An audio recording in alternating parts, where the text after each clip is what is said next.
Hi everyone, welcome to our YouTube channel keep it simple. आज के video में हम बात करेंगे यूएस इलेक्शंस की, जिसमें कि कल रात को एक बहुत ही बड़ा मोड़ आ गया है क्योंकि इनके जो करंट प्रेसिडेंट है जो बाइडेन, जो कि डेमोक्रेट पार्टी के नेक्स्ट नॉमिनी थे 2024 इलेक्शंस के लिए, इन्होंने अपना नाम वापस ले लिया है और ये आने वाला जो इलेक्शन है वो नहीं लड़ेंगे। तो आज के वीडियो में हम डिस्कस करेंगे कि भाई इन्होंने अपना नाम वापस क्यों लिया है और इसके बाद डेमोक्रेट पार्टी का जो नया प्रेसिडेंट नॉमिनी होगा वो कौन होगा, और साथ-साथ में क्या इसका ट्रंप की जीत पे कोई असर पड़ सकता है और हमारी स्टॉक मार्केट पे भी इसका क्या इम्पैक्ट होगा। तो इन सभी विषयों को हम डिटेल में डिस्कस करेंगे। और आगे बढ़ने से पहले अगर आपने अभी तक चैनल को सब्सक्राइब नहीं किया है तो प्लीज सब्सक्राइब करके हमें मोटिवेट कीजिए। तो सबसे पहले तो अगर हम लेटेस्ट डेवलपमेंट की बात करें, तो यूएस प्रेसिडेंट जो करंट प्रेसिडेंट है जो बाइडेन, उन्होंने संडे शाम को यूएस टाइम के हिसाब से अनाउंस किया है कि ये 2024 के जो इलेक्शन नवंबर 2024 में होने वाले हैं यूएस में, उसमें डोनाल्ड ट्रंप के अगेंस्ट ये इलेक्शन नहीं लड़ेंगे। इन्होंने ट्विटर पे ये स्टेटमेंट जारी किया है जो कि आप देख सकते हैं। इसमें इन्होंने बोला है कि ये इस हफ्ते के एंड में देश को संबोधित करेंगे और उसमें बताएंगे कि इन्होंने आखिरकार ये डिसीजन क्यों लिया है। और इन्होंने अपनी तरफ से इनिशियली जब ये स्टेटमेंट जारी किया तो इसमें कोई भी इन्होंने नया नॉमिनी नहीं बताया था कि ये किसको एंडोर्स कर रहे हैं, लेकिन थोड़ी देर बाद इन्होंने दूसरा ट्वीट किया और उसमें इन्होंने बोला कि जो वाइस प्रेसिडेंट हैं आज की डेट में कमला हैरिस, ये उनका नाम नॉमिनेट करते हैं, यानी कि ये आइडियली नई प्रेसिडेंट कैंडिडेट होनी चाहिए जो कि डोनाल्ड ट्रंप के अगेंस्ट चुनाव लड़ेंगी। तो क्या इसका मतलब है कि जो बाइडेन अब से प्रेसिडेंट नहीं रहेंगे? तो ऐसा नहीं है। इन्होंने अपने ट्विटर में साफ किया है कि जो करंट टर्म है, जो कि 19 जनवरी 2025 तक चलेगी, यानी कि नवंबर में इलेक्शन होंगे, उसके रिजल्ट आएंगे और उसके बाद 20 जनवरी 2025 को जो नया प्रेसिडेंट है वो पदभार संभालेगा, लेकिन उससे पहले तक ये प्रेसिडेंट बने रहेंगे।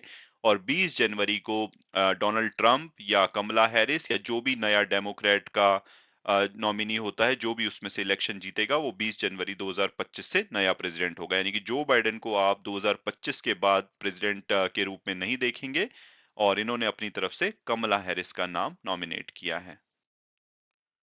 और अब अगर बात की जाए कि भाई जो बाइडेन ऐसा डिसीजन क्यों ले रहे हैं इतनी लास्ट में आकर के, तो शायद आप अगर यूएस इलेक्शन को फॉलो करते हैं तो आपको पता होगा कि इनके ऊपर बहुत ज्यादा प्रेशर था, खास करके कि अभी जब प्रेसिडेंशियल डिबेट हुई थी, यूएस में प्रेसिडेंशियल डिबेट होती है, यानी कि जो भी प्रेसिडेंट के कैंडिडेट होते हैं वो आपस में आके पब्लिकली डिबेट करते हैं। उसमें जो पहली डिबेट हुई थी अभी कुछ टाइम पहले, उसमें जो बाइडेन की परफॉर्मेंस है वो काफी खराब थी। स्टेज पे ये बड़बड़ाते हुए दिखे थे, काफी चीजें भूलते हुए दिखे थे और इनकी मेंटल हेल्थ पे सवाल उठ रहे थे, और तब से ही लगाया जा रहा था कि भाई ये राइट कैंडिडेट नहीं है जो कि डोनाल्ड ट्रंप के अगेंस्ट इलेक्शन लड़ने चाहिए, क्योंकि इनको बहुत ही आराम से डोनाल्ड ट्रंप हरा हरा देंगे। और ऐसा करने की वजह से, यानी कि इतनी लेट जो इन्होंने अपना नाम वापस लिया है यूएस प्रेसिडेंट के इलेक्शन से, ये पहले प्रेसिडेंट बन गए हैं जिन्होंने कि मेंटल हेल्थ की वजह से अपना नाम वापस किया, और वो भी इतनी लेट, यानी कि नवंबर में इलेक्शन है और अब जा करके इन्होंने अपना नाम वापस लिया है। हालांकि इनको पीछे 3-4 हफ्ते से, खास करके उस डिबेट के बाद से, काफी ज्यादा प्रेशर था। जो डेमोक्रेट पार्टी के इन्फ्लुएंशियल लोग हैं, जैसे कि एक्टर जॉर्ज क्लूनी, उन्होंने बोला था कि भाई इनको हट जाना चाहिए और इनको इलेक्शन नहीं लड़ना चाहिए, और अगर ये इलेक्शन लड़ते हैं तो बहुत बुरी तरह से हार जाएंगे। और अभी उसमें जो लेटेस्ट जो डेवलपमेंट थी उसमें कि बराक ओबामा, जो आपको याद होगा कि पुराने यूएस के प्रेसिडेंट है, इन्होंने भी, जो कि बाइडेन के बहुत बड़े सपोर्टर थे, इन्होंने भी फाइनली कहा था कि भाई बाइडेन को अपना जो डिसीजन है प्रेसिडेंट नॉमिनी का, उसको रिकंसिडर करना चाहिए, क्योंकि सबको लग रहा था कि अगर बाइडेन लड़ेंगे तो जो उनकी सिचुएशन चल रही है, मेंटल हेल्थ चल रही है, उसको लेकर के वो बहुत आसानी से इलेक्शन हार जाएंगे। और अभी आपको पता होगा कि इनको कोविड हो गया है और ये अपने घर पे आराम कर रहे हैं, जिसकी वजह से जो इनका कैंपेन है 2024 इलेक्शन का वो भी इम्पैक्ट हुआ है। तो इसने और डेफिनेटली सिचुएशन को खराब किया है।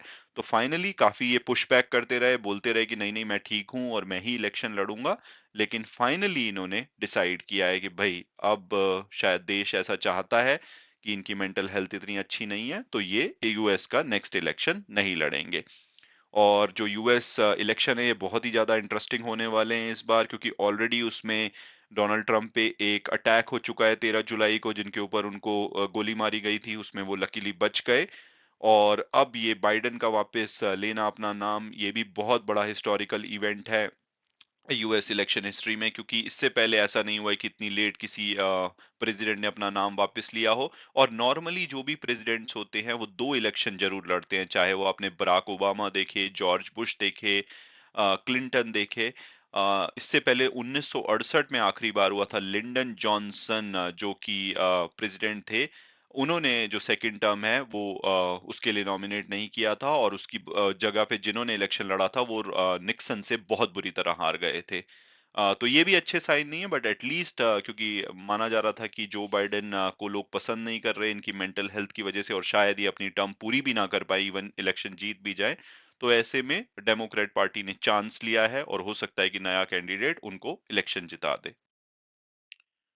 और अब अगर बात की जाए कि भाई क्या कमला हैरिस ही नई कैंडिडेट होंगी डेमोक्रेट पार्टी की, जैसा कि जो बाइडेन ने उनको एंडोर्स किया है, या कोई और भी हो सकता है? और क्या इसकी वजह से अब डोनाल्ड ट्रंप इलेक्शन नहीं जीत पाएंगे, या कमला हैरिस जीत सकती हैं? उसके क्या चांसेस हैं? तो सबसे पहले तो स्ट्रेट फॉरवर्ड कुछ नहीं होगा, ऑब्वियसली कमला हैरिस फ्रंट रनर हैं, लेकिन फिर भी डेमोक्रेट पार्टी इंटरनली डिसाइड करेगी वोटिंग के जरिए कि भाई वो किसको नेक्स्ट कैंडिडेट देखना चाहते हैं। और फाइनली जो उनकी 19 अगस्त को डेमोक्रेटिक नेशनल कन्वेंशन है शिकागो में, उसमें अनाउंस किया जाएगा कि कौन नई कैंडिडेट होंगी, लेकिन माना जा रहा है कि कमला हैरिस के चांसेस ऑलमोस्ट सर्टेन है। हालांकि अगस्त के पहले हफ्ते में इसकी इंटरनल वोटिंग होगी, उसके बेसिस पे डिसाइड किया जाएगा। हो सकता है कि कोई आपको सरप्राइज नाम भी दिखे, बट जितना लेट इस टाइम पे हो चुका है, नवंबर में इलेक्शन है, ऐसे में लगता नहीं है कि डेमोक्रेट पार्टी किसी नए बंदे के साथ चांस लेगी, तो कमला हैरिस ही मोस्ट प्रोबेबली बाइडेन को रिप्लेस करेंगी।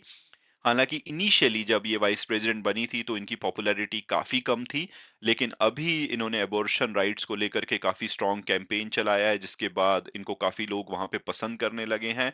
इसके अलावा ये पहली महिला होंगी अगर ये प्रेसिडेंट बनती हैं, ब्लैक और साउथ एशियन ओरिजिन की पहली महिला होंगी, तो जो ये वोटर्स हैं वो इनको वोट दे सकते हैं। तो ऐसे में हो सकता है कि ये ट्रंप को कुछ चुनौती दें।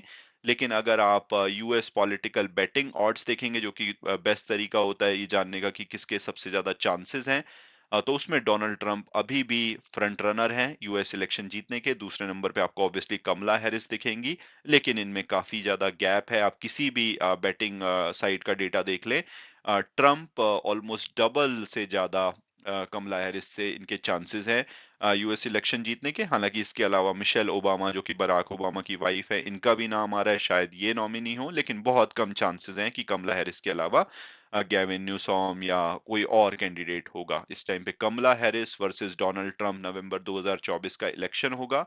और आज की डेट में अगर देखा जाए तो ट्रंप यहाँ पे साफ विनर नजर आ रहे हैं, यानी कि बाइडेन नहीं भी लड़ते हैं तब भी ट्रंप को ऐसा कोई खतरा लगता नहीं है।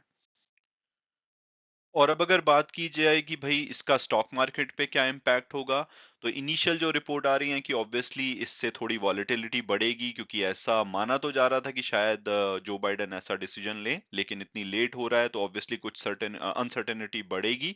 लेकिन ओवरऑल अगर आप देखें तो फ्राइडे को यूएस मार्केट्स गिरी थी, लेकिन अभी जो भी फ्यूचर्स हैं वो थोड़ी बहुत बढ़ोतरी दिखा रहे हैं। एशियन मार्केट में थोड़ी बहुत गिरावट दिख रही है, एशियन मार्केट के लिए इसको नेगेटिव माना जा रहा है। हालांकि अभी भी ऐसा नहीं लगता कि इससे 2024 के इलेक्शन पे कोई इम्पैक्ट पड़ेगा, क्योंकि डोनाल्ड ट्रंप ही मोस्ट प्रोबेबली ये इलेक्शन जीत के आएंगे। तो ऐसा कोई मेजर इम्पैक्ट नहीं है। हमारी भी मार्केट अगर देखो तो 70-80 पॉइंट के रेंज में गिफ्ट निफ्टी चल रहा है, और फ्लैट खुलने की उम्मीद है। तो ऐसा नहीं लगता कि बहुत ज्यादा स्टॉक मार्केट पे इम्पैक्ट पड़ेगा। हालांकि गोल्ड वगैरह के प्राइसेस इससे बढ़ सकते हैं, क्योंकि ऑब्वियसली जब अनसर्टेनिटी बढ़ती है तो सेफ असेट्स की तरफ लोग जाते हैं। तो ऐसा कुछ हो सकता है, लेकिन बहुत ज्यादा इम्पैक्ट ऐसा दिखता हुआ दिखाई नहीं देता इस डिसीजन की वजह से। लेकिन आज ये डिसीजन डेफिनेटली चर्चा में रहेगा। मैं उम्मीद करता हूँ कि आपको ये वीडियो पसंद आया होगा और आपने कुछ नया जाना होगा। Thanks so much for watching the video, and God bless you.